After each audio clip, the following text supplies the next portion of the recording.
pledge allegiance to the flag of the United States of America and to the republic for which it stands, one nation, under God, indivisible, with liberty and justice for all.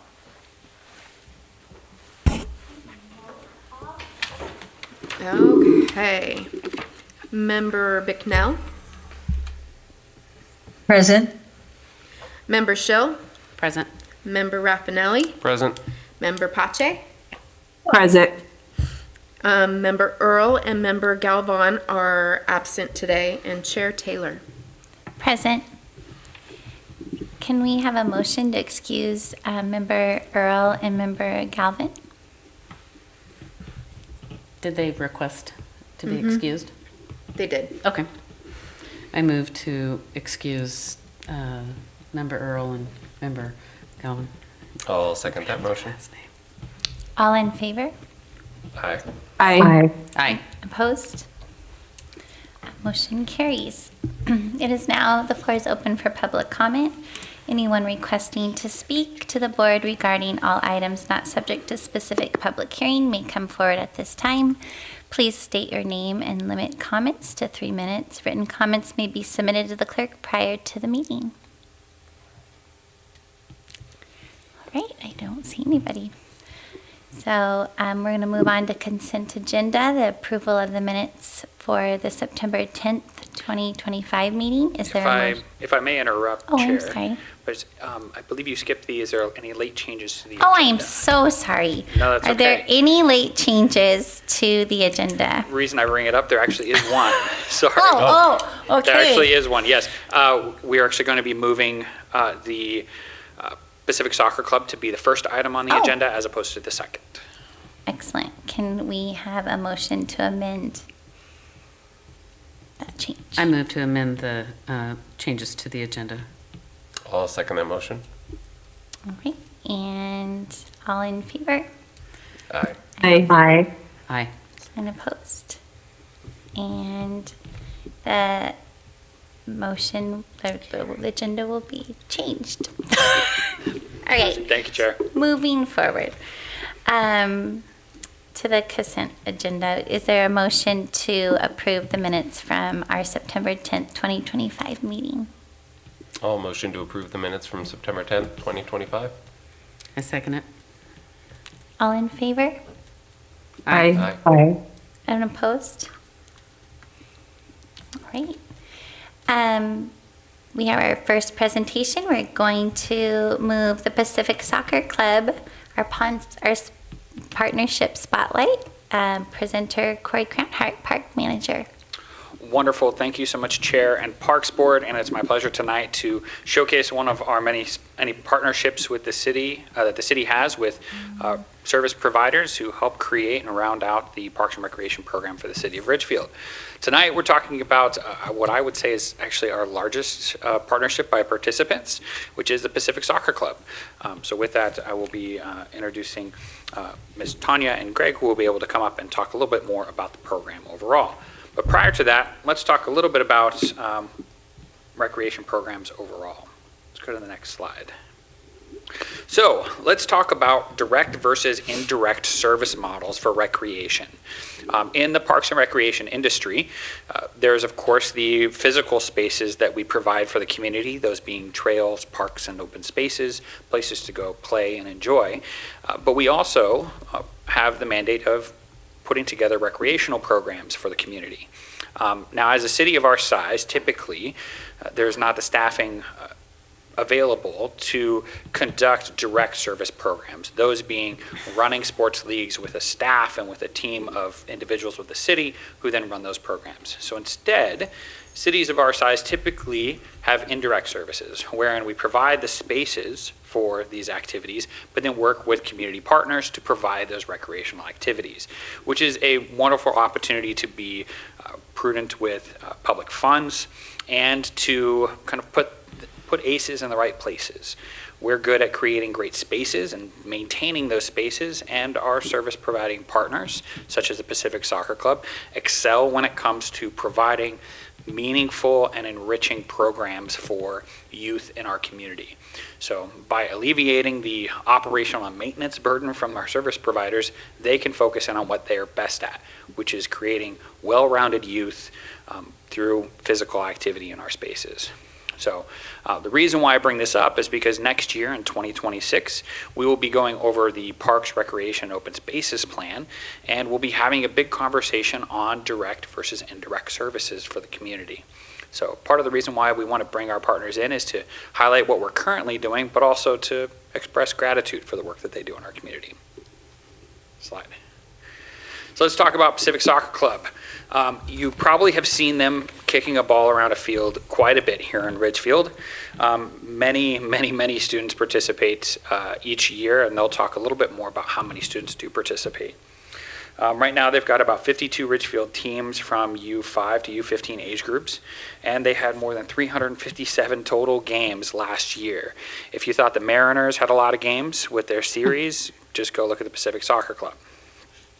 In terms of their events, they are really creative in finding ways to create, bring new vibes to their activities. So the Halloween 3-on-3 tournament, as you can see with the Teenage Mutant Ninja Turtles and tutus, are ways to create fun, memorable experiences within our parks that students take well beyond the field when they walk off. Now, the shared impact is pretty substantial for the city. When we create athletic fields and spaces in the community, especially with the Ridgefield Outdoor Recreation Complex or Abrams Park, our objective isn't just to put grass down and call it good. We want to maximize utilization. These are investments from the public, and so by ensuring and coordinating with local partners to get those places active, we are ensuring that those investments are being capitalized on by the community. In terms of the overall community, the benefit here is it provides affordable and accessible youth sports for the families and community overall. The other opportunity here is there's a significant number of volunteers that participate that are residents of the city, so they have an opportunity to help enrich the community within which they live. And of course, it's a good seasonal activity that helps us deal with things like the Big Dark that we are currently getting ready to go into. And activities like Pacific Soccer Club ensure that we're keeping students outside, despite it being dark and gloomy, and maybe we want to stay inside and watch Netflix. But it's always better for our hearts and our bodies to stay outside and stay active. So with that, I would like to introduce Tanya and Greg, who will come up and talk a little bit more about the overall program for Pacific Soccer Club and provide an opportunity for you to get to know them as city partners. Thanks, Corey. Madam Chair and Board, thanks for having us. Greg, I don't know if your mic is on. It turns blue. It says red. Should be blue. Looking for blue. There we go. Thank you. Thank you for having us. I'm Greg McGreevy. I'm the chairman, actually, of the advanced competition component committee that we have through Pacific Soccer Club. And Tanya Ingalls here with me. She's the president of Pacific Soccer Club. So it's been a great partnership for us. One of the challenges when you run programming, obviously, is facilities. And the opportunity to work not just with the city of Ridgefield, particularly at Rourke, but also with Ridgefield School District, and put programming onto the fields that already exist and kind of maximize those through the years has allowed the program to flourish and grow, particularly as the population has grown up here, right? So we currently have 767 registered players for the fall in the recreational program, and an additional 161 players in an advanced comp. So our programming goes U5 all the way to U18, and both recreational, which is like a fall season, spring season, and then a year-round program that players can opt into who are looking for that, maybe play after high school, looking for high school varsity or a higher level of development and competition. And in both cases, we're 100% volunteer coaches. We are 97% volunteer in the staff with some technical staff that are on small stipends. And so really it's a labor of love for a lot of us. So it's been great, and we're happy to answer any questions. I think one of the interesting opportunities as we go forward is our capacity is really only limited to the number of coaches we have and the number of fields we have. And so as you guys are looking for parks, projects, as we're looking for other opportunities for events, the soccer club can certainly be a good partner in that, in terms of rental utilization, or I know we've done some capital improvements with the city as far as the Rourke Complex and Abrams Park as well. And so contributing to that. And then particularly with the World Cup on the way, there's going to be some great opportunities for us to do some public events that will kind of really engage the soccer community. And the great thing about soccer is that you only need a ball and a place to kick it. And so we kind of find that most athletes start with soccer. And so it's a great way for us to get kids just into activity and physical activity and sports, and be able to kind of contribute into their development, alongside their parents. So that's a little bit about us. Happy to answer any questions if you have them. This is an opportunity for you, Chair and Council, Parks Board, to ask any questions or fill in anything you might want to say. You guys have questions?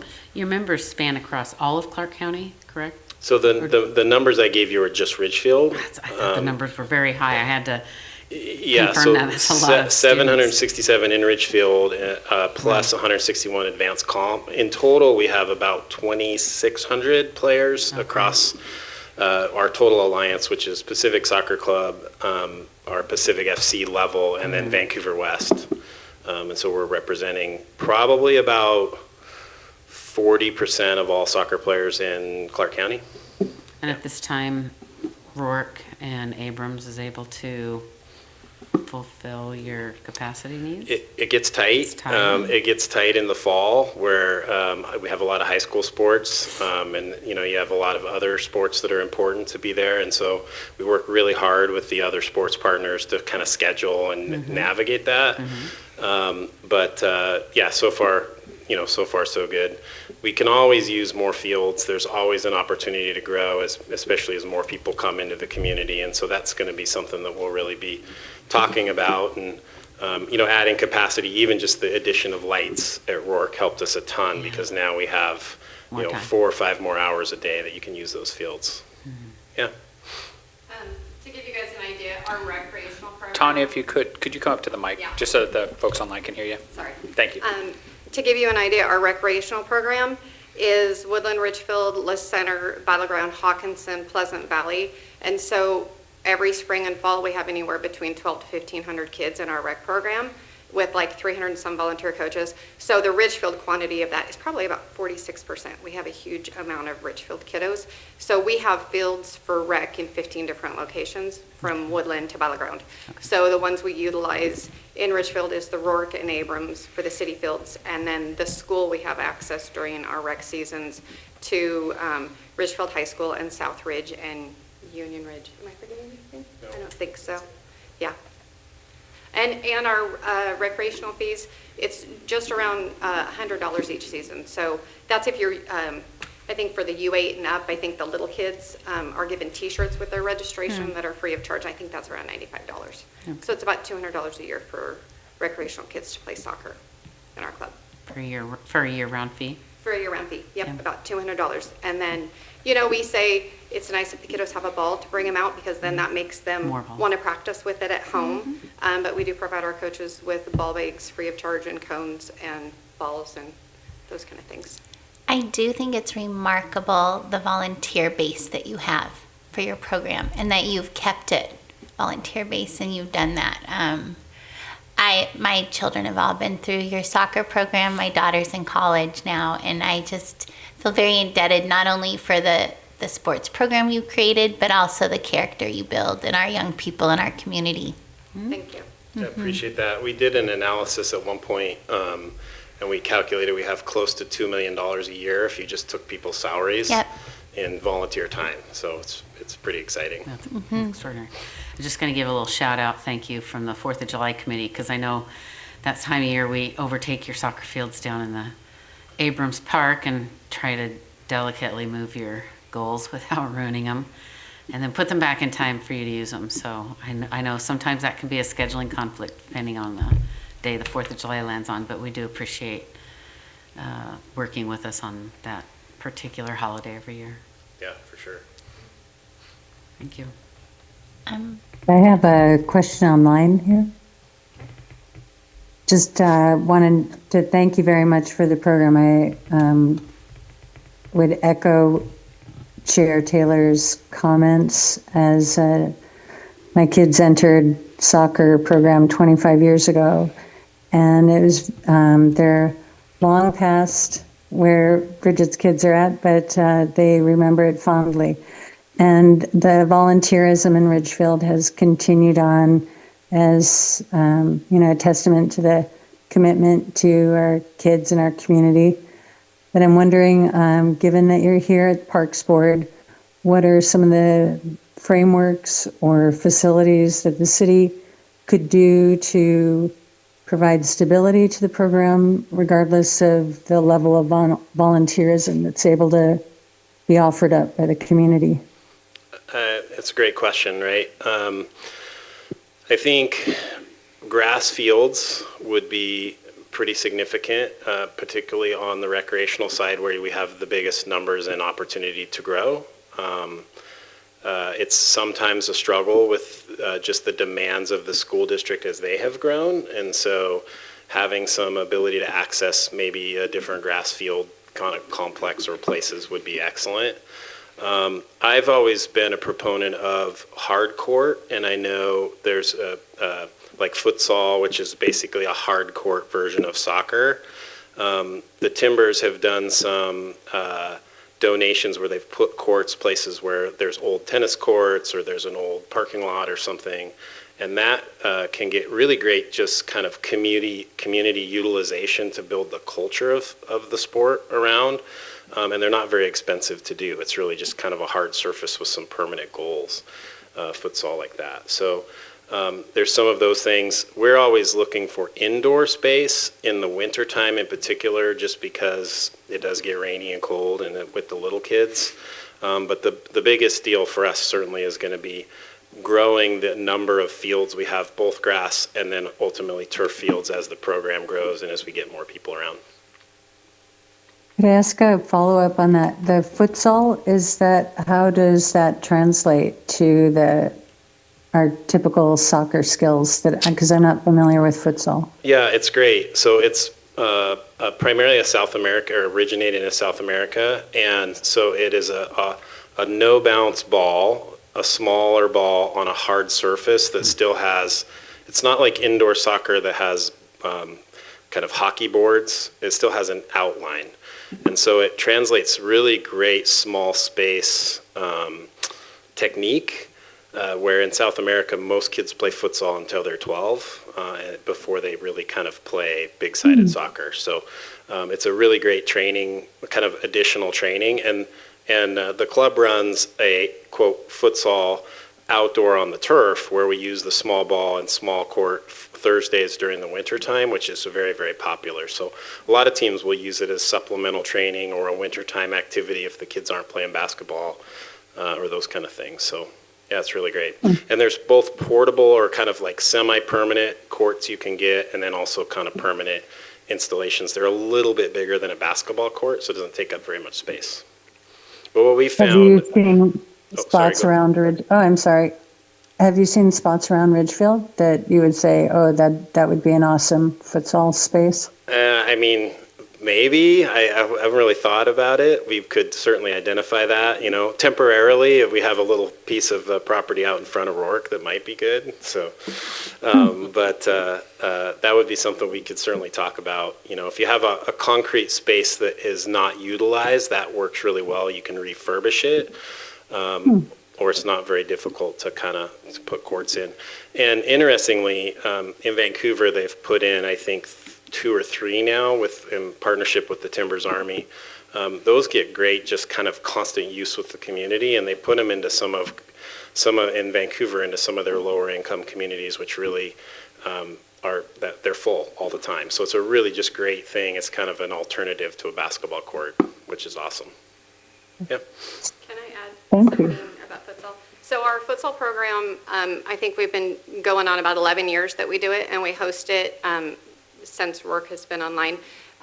We utilize, last year we did field 2. I believe we'll still be there again. We haven't outgrown one field, but what we do is we set up our mini mod goals, and so we run 6 to 8 small size fields, and we have games that end just under an hour, and the kids go out there. And what's super cool is it's off season, so it's during the winter, right? So you wear your Under Armour because you get cold.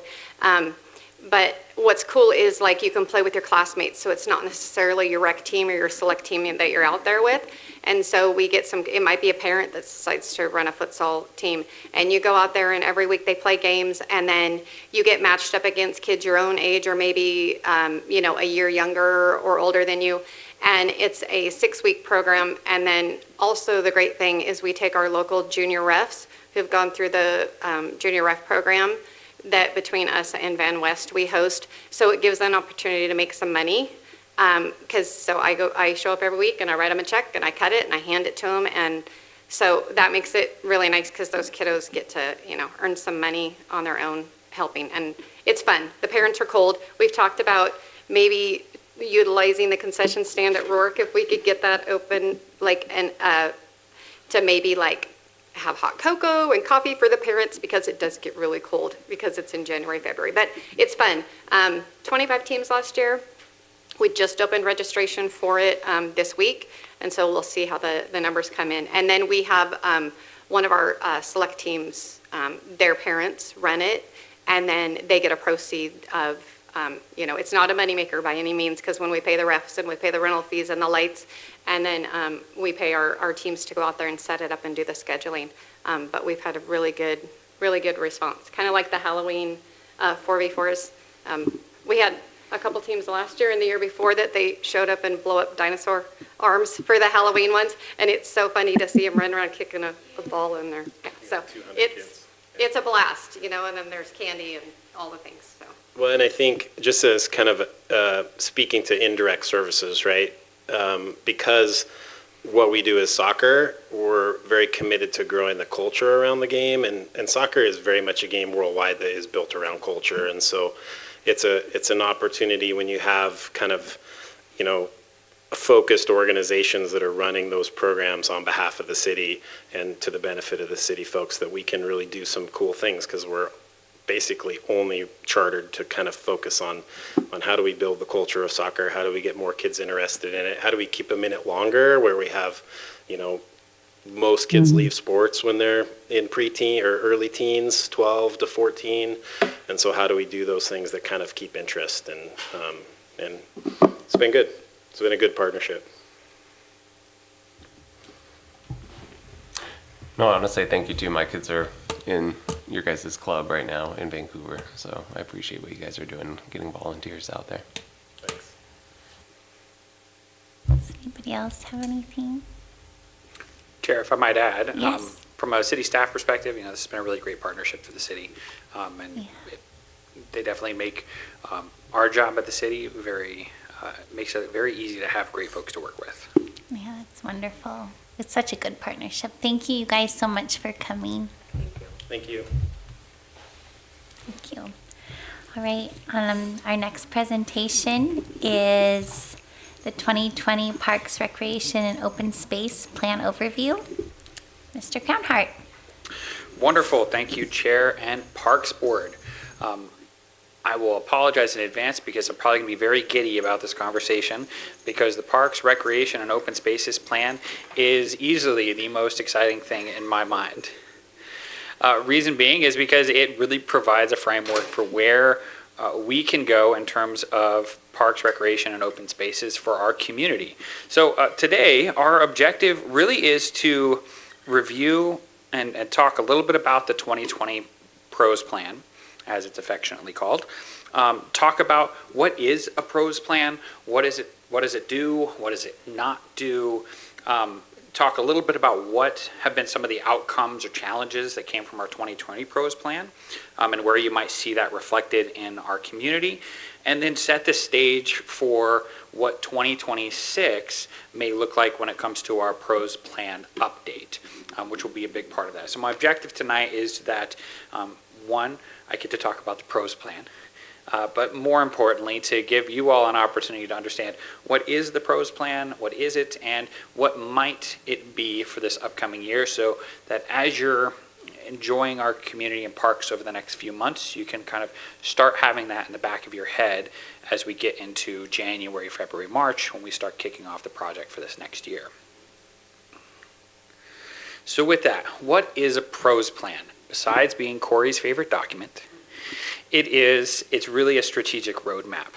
It's about capturing, what is the community's perspective and values when it comes to our outdoor spaces, because our outdoor spaces are, not just the physical environment, they are the places of recovery, they're the places of reflection, they're the places of connection within our community. And so how are we ensuring that the assets that are being built and the programs that are being provided are in line with the vision that the community has?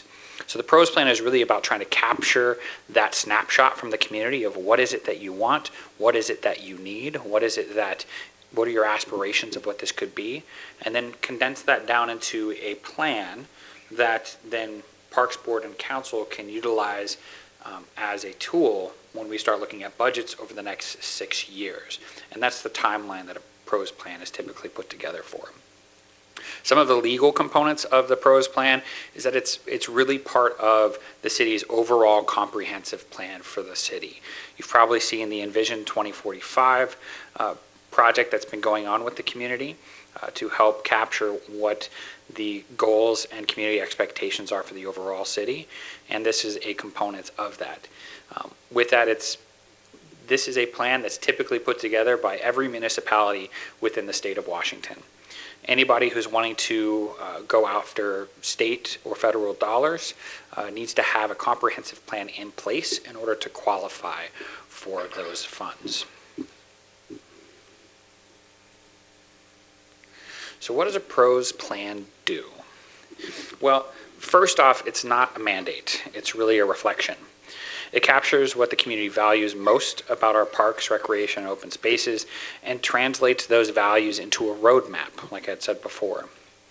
What it doesn't do is it does not set budgets. This is not a budget document, and it is not a requirement of what projects have to come over the next 6 years.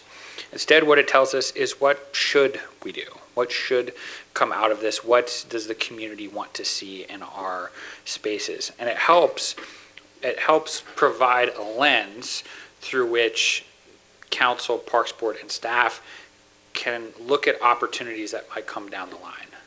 If there's an opportunity that comes for building, say, a community park on the east side of the freeway from a potential donor or a development that's building something there, does that fit within the vision that the PROS plan has set forward? Similarly, you'll see that with other types of facilities across the city. All right, so if you have been in Ridgefield for more than a few days, you probably have noticed that we are growing a lot.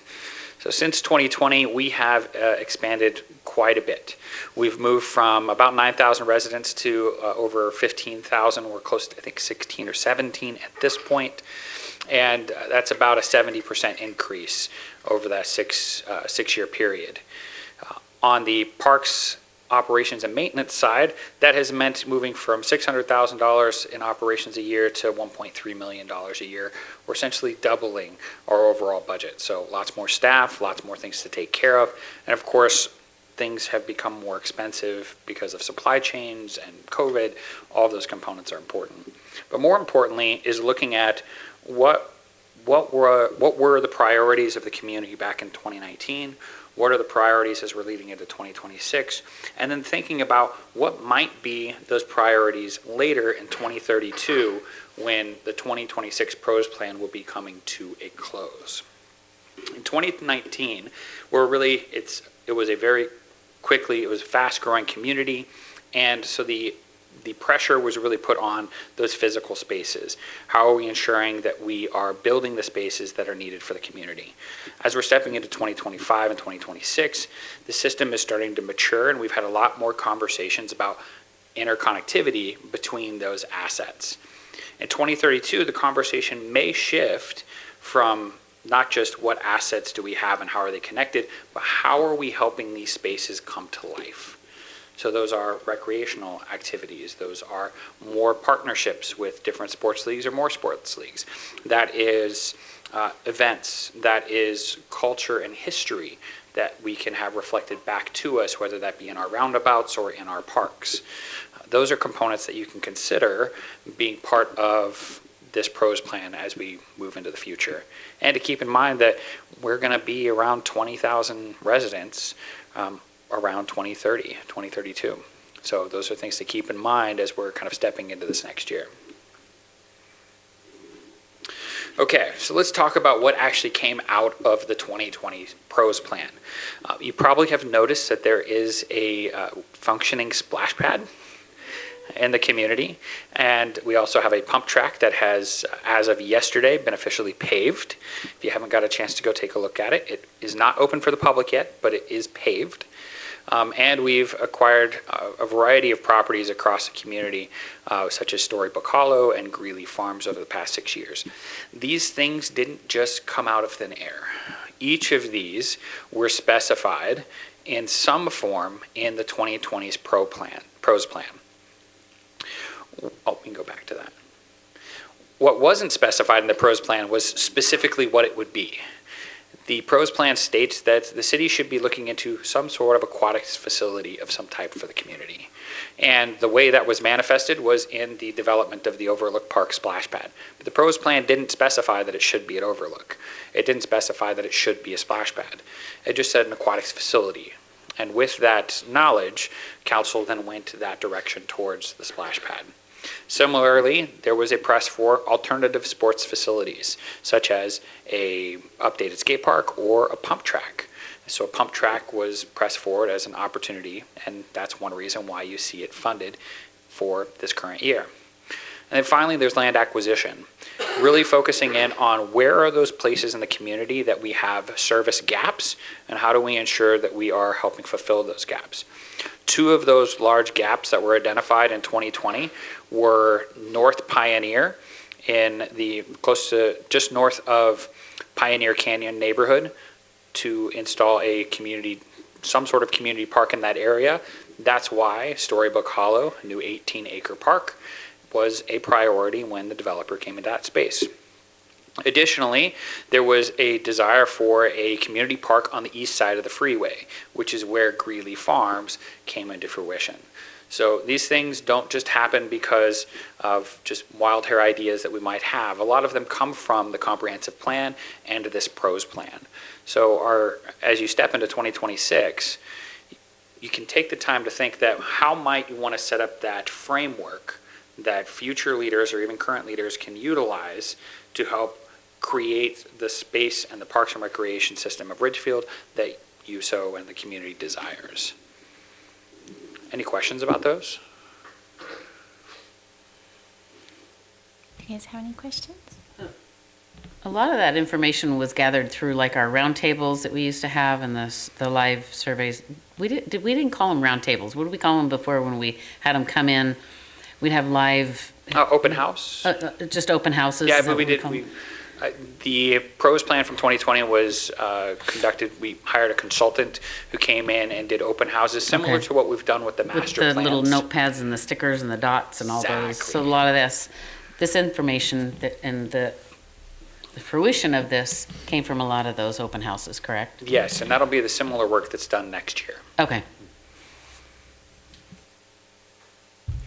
All right. Well, as you all know, the past 6 years have brought significant change to our world and, of course, here in Ridgefield. So while the PROS plan does set up a route that we may go, we have to be adaptable to change. So one of the significant changes that took place was, of course, the 2019 pandemic, which not only affected families and communities significantly, but in terms of parks and recreation, drastically increased usage, not only in our system, but across the country. More people are wanting to spend time outside. More people are connecting with their natural environment. So responding to those needs has meant that there is a greater demand. And how we meet that demand is going to be one of those challenges that we look at moving forward. forward and was one of the challenges that we had over the last 6 years. With that, there's also inflation and supply chains. You saw that manifested in some of our projects, such as the splash pad, and a couple of other activities. And then, of course, there's just been a ton of growth happening in Ridgefield that's meant that it's grown faster than even the community anticipated back in 2020. So with that expanded growth means that the PROS plan had to stretch even further to find ways to help provide that support. Also with that, there were some things that were identified this past 6 years that were not in the PROS plan, but were pushed forward as options for us to help refine our system. Those two in particular that you all took on earlier this year were the engineering standards for Volume 3, which provided those infrastructure standards for parks and trails. That has provided the developers and the community a framework by which to create spaces that are safe, usable, resilient, and fun. And then finally, there's certified playground safety inspections are being implemented based on those standards as well. So those were things that were not identified in the PROS plan, but were opportunities that helped enhance and create a better system overall. So why are we updating it now?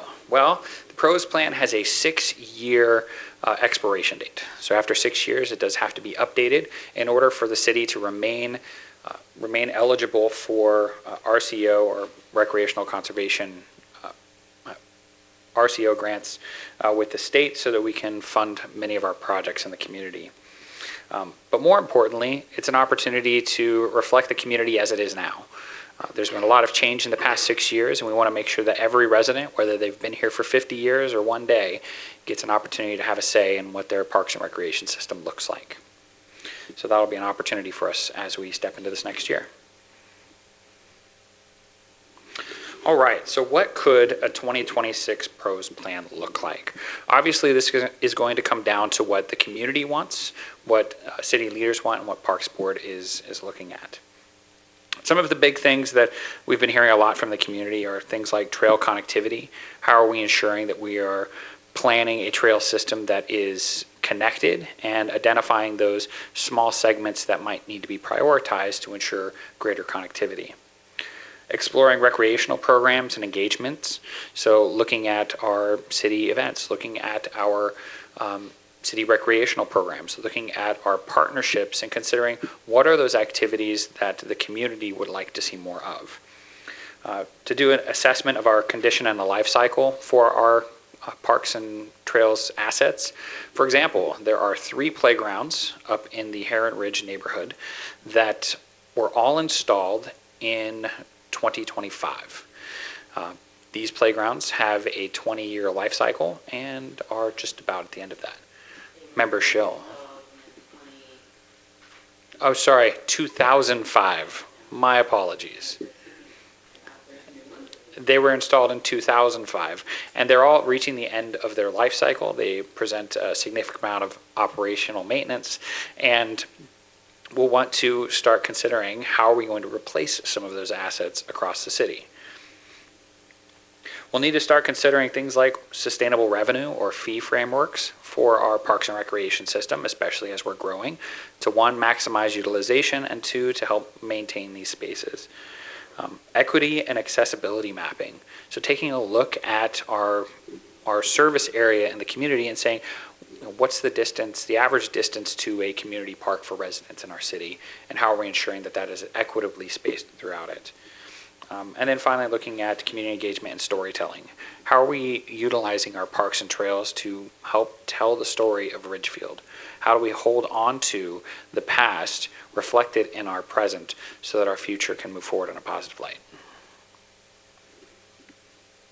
And with that, it is a lot of information. We've also included as part of this report the 2020 PROS plan, which is available online for anybody to see at any time. It's about 80 pages of riveting reading. I encourage everyone to read it. And I'm sure you all have, right? Perfect. Well, you had me a little nervous. I thought you were going to go through all 143 pages tonight. Oh, it's 143 pages. I was actually looking forward to it, all the graphs and everything. Like, I enjoyed Get you a it. hard copy. I'm pretty sure that Mrs. Strickler Like, I would got a not allow pickleball me to last do year for such a thing. Christmas. Can I get a copy of the PROS plan signed for Christmas this year? Oh, Yes, we can. with the I'm sure bow. we can do that. With a red bow. Yeah. I'll arm wrestle you for it. So this is an opportunity for you to ask any questions, especially as we're going into this next year. No, I think it's good. I like the last slide you had up with the just, what can go in it. I know we at the Parks Board, but also what I've heard in the community is, trails feel like first and foremost with getting our city linked. And I know there's the whole issue with the HOAs having their obligation to do it. I just wonder how we could focus on that as a priority. While I know we have a lot of really amazing assets coming online, and there's probably the big focus too on the community center, and I don't know where that would probably fit in the recreation program and engagement or looking at that. But I think we've done well in the last cycle of diversifying our portfolio. It'll just be, I think, keeping up with the demands as we grow, which trails would probably be a huge focus for. I'm in agreement with, well, I was trying to think of the correct way to say it. John. But, I like that trail connectivity was listed first. I don't know if they're put in any specific order on there. I can't remember. But I also think that's really important when it comes to the equability piece, and that connectivity piece directly impacts the ability for people to get to other parts of our community. And so I think not only for the safety piece in our community, it also opens up the ability for it to be equitable. And I think that's really, really important. So the 3 parks up in Heron Ridge that need updating, replacing, whatever that comes to. I know play in children, those are parks that children are playing at. You're not getting teens going in there and sliding down the slide, but play has changed over the years in physical child development. And the limited amount of knowledge I have on that is I know it still stands true that, jumping and impact still maintains bone growth in young children. And so I don't know if there's been changes. Swinging on monkey bars helps stretching and flexibility. If we want to reach out to, whether it be a physiologist or sports exercise, I don't know if we want to reach out to somebody like that, or just to reach out and say, what is the kind of play, or even if it was a pediatrician, what kind of play do we want children to do, range in the age ranges of 4 to, let's say, 10 being the common age group that use these parks. And maybe that will help dictate, what do we put in? Do we put in more impact type? That's why you see a boulder and think, why is there a boulder there? Kids jumping off a boulder is one of the best things they can do for their bone development. So that's something, unless we already have something in the works. It sounds like we're still in a preliminary thoughts of how to replace those parks. I think there could be an opportunity for us to do a presentation to Parks Board to talk a little bit more about the physical, social, and emotional benefits that come from different types of play structures. And I'll say, working in the parks and recreation industry, there's significant strides that have been taken with playground design to ensure that all 3 of those components, physical, social, and emotional, are all integrated into these spaces in ways that best support the growth of youth long term. Yeah. So I like every one of these play structures to have a reason, not just like swings are fun. Maybe it's like, hey, there's something better that would encourage balance or support. Also, I know you say we'll have open houses, so that's good to hear. Our exercise and our play has changed over the years. Like, nobody 20 years ago or 40 years ago was saying, we need a pump track. That's something new that's changed. The soccer, I was going to mention the mini court soccer with the smaller ball, things like that. That's kind of new. That's not something that was around 20 years ago or 50 when I was playing soccer. And so it'd be nice to have those open houses and reach out to what I'd call the experts, the people who run the Civic soccer, and get their input So I'm looking forward to those open houses. We will ensure that all of those partners are engaged in some way or Yeah. another. And of course, the pickleballers will be there too. Yeah. I think, I'm sorry, just to finish up, I think when pickleball. people say, we want more open space, we want more open space, I don't think they look at it as like, we just want to see growing grass out there. I think they see, when they say open space, leaves that up to the imagination of kids to come up with things to do. And that's, I think that is what people mean, their intention of open space, whereas a lot of people would interpret that as, why do you just want a big old open field with nothing on it? So open space really does have a more defined use than just being open. So Yes. Thanks. Well, and as in terms of the Parks Recreation and Open Spaces plan, some of those open spaces are more of those passive recreation spaces that we try and let be more to nature, but allow opportunities for us to engage with it in some ways. So the refuge is a perfect example of those open spaces that we want to remain wild, but still be able to get into them. There are some of those spaces in this throughout the city as well. A lot of our trails kind of explore more of that as opposed to our parks. I wanted to just say I'm really excited what's been accomplished in that time period, and I'm excited about the splash pad and guys, any more discussion on that? I have a question on the trail connectivity. I think has been discussed for as long as I can remember being around Parks Board and before. And so I don't see that as Ridgefield grows that particular desire is going to go away, because we have more neighborhoods, more people are going to say, no, I want to be connected. So I think the challenge is, how do we get off the ground on getting some of the simple budget-friendly signage going that allows people to actually see where we do have connections around town.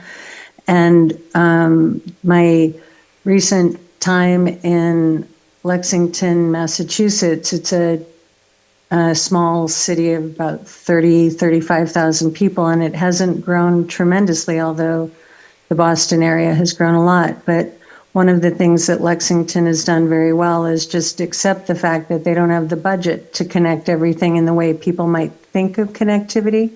So they use their signage program to connect through the streets of town, and people walk through their community to get from asset to asset. And it's very well marked, and it's an easy system to understand, and it's very low budget. And so the just in the time that I was out there, that's one of the things I was looking at in that community. Is they're an older community than us, obviously, 300 years old, but they're not much larger, and they use the spaces when they're updating their small neighborhood parks that are 2 acres or so.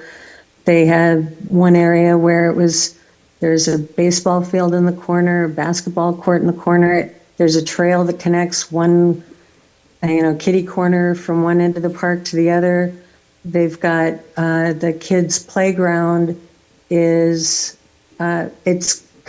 the modern take on a playground where it functions like a workout zone for teenagers and adults, but it also is very appealing to kids, and it doesn't dictate how to play on it. It has really, I think there's a lot of new park structures that have been put in place in communities that are around our size that we could probably not reinvent the wheel too much. And,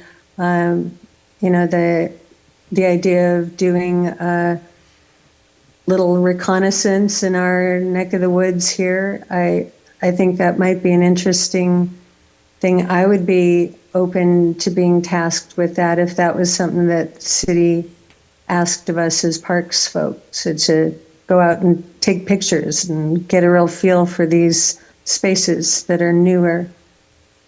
And so those are my 2 things. Is I definitely would like to see the signage piece of trail connectivity get going this next year. It's been talked about for a long time. And then also just look at ways of integrating our park upgrades with bigger picture usage than just one activity. I think is part of Sandy's point as well. I love that idea. No, that's it. Thank you. One thing I want to piggyback on, or just kind of circle back to, especially, I don't know the prevalence of e-bikes. I know that we had that recent rule come out, but just, echoing that if there is the community need, that, maybe we can meet that too, and that could then be a priority the council would see. Again, like if we're passing laws or making rules, then we should probably focus on that. So I don't know the percentage or the amount, but it seemed, at least from the public eye, that like if they're making a rule, it must be bigger than I personally know or see. To piggyback on some of the other talks about like just different assets, as I looked through the pros plan and it kind of surveyed some areas. One asset that I think would be good for kind of the kids of all ages as we look at the ones that are coming offline or reaching their aging. I was trying to think of, depending on their location, the age ranges that would be applicable. Not that you want to always have the same age ranges at every park, but like when do they cap out? I know one of the structures that I found most interesting recently in my park tours of different places is, have you been to Fruit Valley and seen the new? Yes, I have. Yeah, the giant, jungle gym thing. And I know I ran into you at the new park on the east side of Vancouver, and that had a lot of cool resources that I don't think I'd ever seen there. But I've seen that same jungle gym that Fruit Valley had up at Penny Park. And so I think having one of those giant jungle gyms is really like, it's an asset we don't have that would be kind of a cool one to think, in the back of our minds about. Absolutely. And just so you guys are aware, the city staff, or whole of just me, are very well connected with all of the landscape designers who designed those. So that playground was actually designed by, I think it was OTAC. Yeah, it was OTAC, and that was David Sacamano as their landscape architect. And very well connected with him and that specific work, but also with the other park agency leads throughout the county. We all talk to each other often, very often, about what's happening in our areas. What's the cool water feature? Fruit Valley has like a little, has like a damming feature, and then drains to like a little wetland at the end. And so it's kind of cool. I was like, I haven't seen this at least in a park. Other discussion? There's so many things at Marshall Park with the way that they improve that. I would take any corner of it. All right. Well, I think we're ready to move on to business then. We have one matter of business. It's the consideration of approval of the 2025 Parks Board Work Plan report. Mr. Crownhart? Thank you, Chair and Parks Board. As you know, we have a work plan that's mandated by City Council each year, and part of that work plan is providing a quarterly report of the work that has been completed or done in that time. As such, I have drafted a Q3 report for your review and consideration. If there's anything you would like to change or amend, this is that opportunity for it. With that, the big components that I want to put in here is that we've completed the engineering standards. We are currently working on updating our user agreements. We are, in terms of our capital projects, the splash pad is nearing completion. We are currently in test drive mode, and I'll talk a little bit more about that during the staff report. And the field house construction has been completed. With that, I'll turn it back over to you, Chair, for questions and consideration. Do you guys have any questions?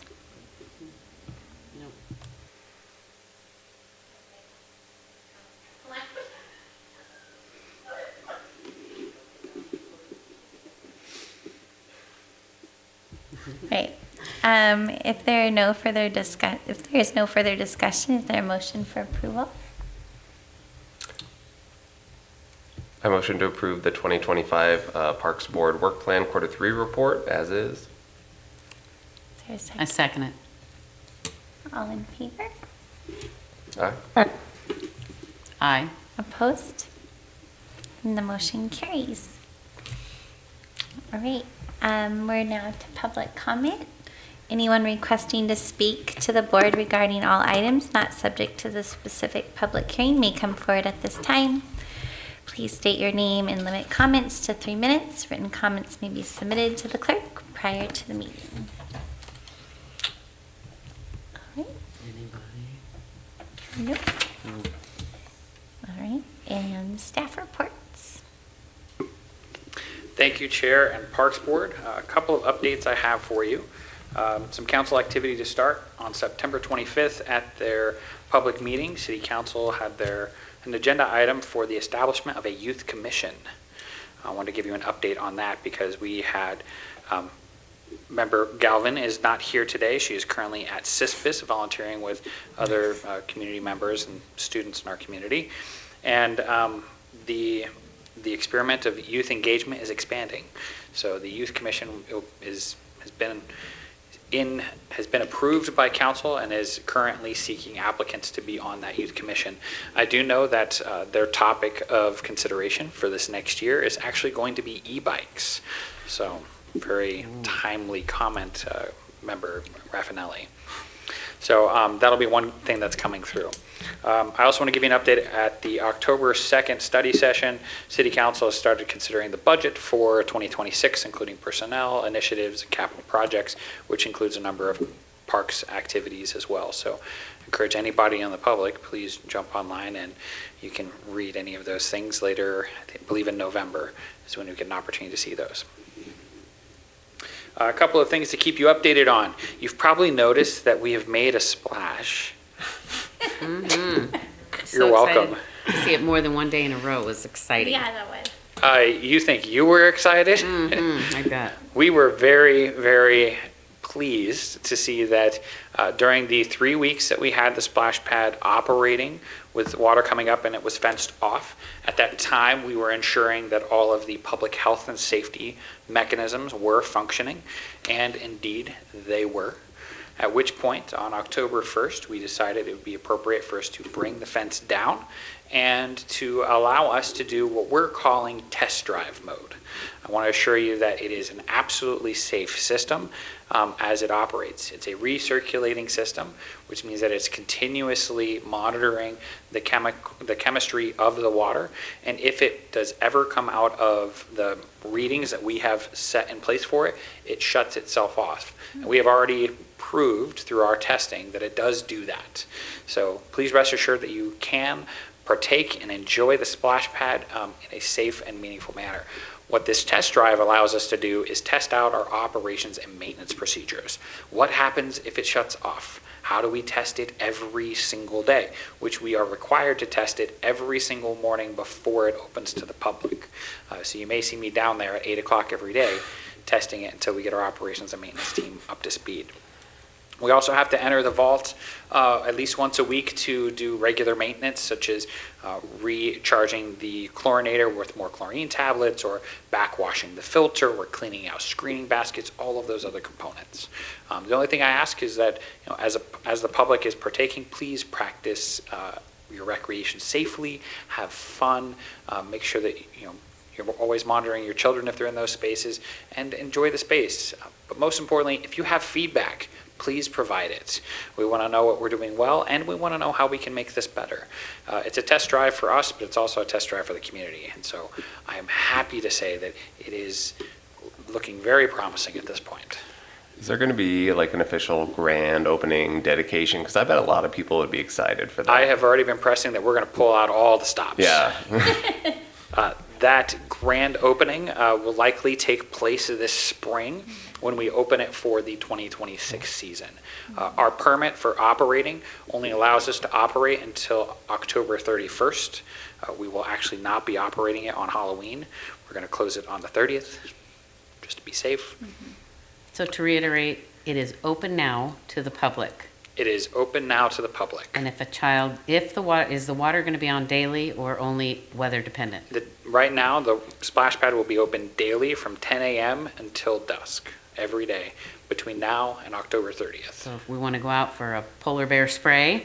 You go right ahead and enjoy it. All right then. But like I said, it's an Might be a opportunity for us to challenge. test Maybe this Parks operational. Board goes out together. Yes, I think we should put on our puffy coats and our sweatpants and run through the splash pad. Yeah.